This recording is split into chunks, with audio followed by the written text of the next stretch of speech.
When Suzette Kelo found her house by the water in New London, Connecticut, it had everything she wanted. It was like I'd been here all my life. It was just a warm and inviting feeling. But now Kelo stands to lose her home after the Supreme Court's ruling that her city government has the right to seize it.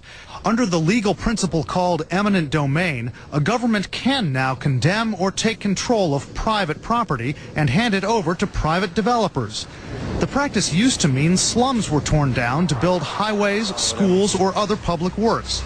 But by a 5-4 vote, the court sides with the New London city government that working-class homes belonging to Kelo and many others must be sold to the city at so-called market value for upscale offices and hotels.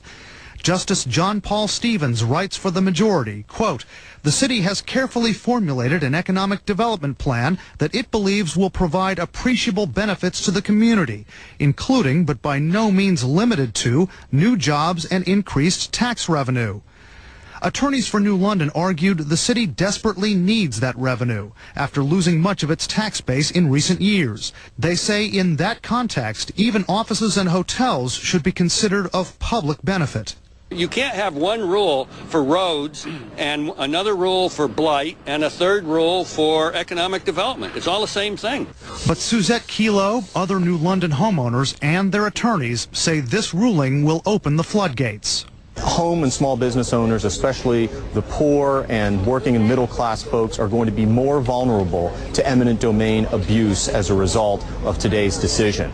You never know when your home or business is going to be targeted by your government and a large corporation. But experts on eminent domain tell us governments don't go knocking on people's doors very often. They say states have their own legal limits and options on what can be taken from a homeowner. And one expert says this will be a state-by-state fight. Brian Todd, CNN at the Supreme Court. I don't have to tell you things are bad. Everybody knows things are bad. It's a depression. Everybody's out of work or scared of losing their job. The dollar buys a nickel's worth. Banks are going bust. Shopkeepers keep a gun under the counter. Punks are running wild in the street, and there's nobody anywhere who seems to know what to do, and there's no end to it. We know the air is unfit to breathe, and our food is unfit to eat.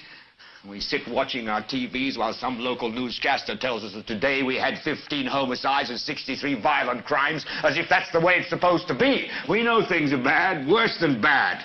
They're crazy. It's like everything everywhere is going crazy, so we don't go out anymore. We sit in the house, and slowly the world we're living in is getting smaller, and all we say is, please, at least leave us alone in our living rooms. Let me have my toaster and my TV and my steel-belted radios, and I won't say anything. Just leave us alone. Well, I'm not going to leave you alone. I want you to get mad.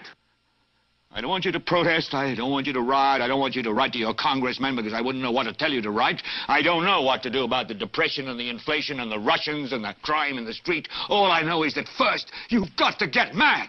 You've got to say, I'm a human being. God damn it. My life has value. So, I want you to get up now.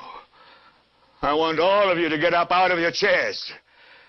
I want you to get up right now and go to the window, open it, and stick your head out and yell, I'm as mad as hell, and I'm not going to take this anymore!